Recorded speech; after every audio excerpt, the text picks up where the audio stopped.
Siku moja mavuno yataisha kabisa, baada ya hayo hukumu.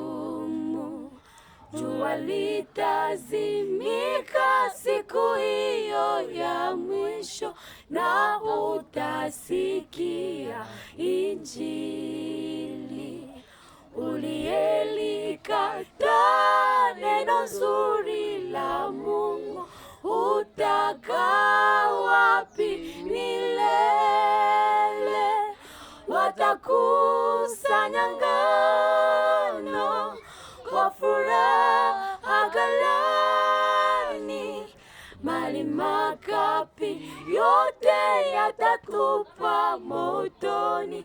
Rafiki, utakuwa wapi? Mali makapi yote yatatupa motoni. Rafiki,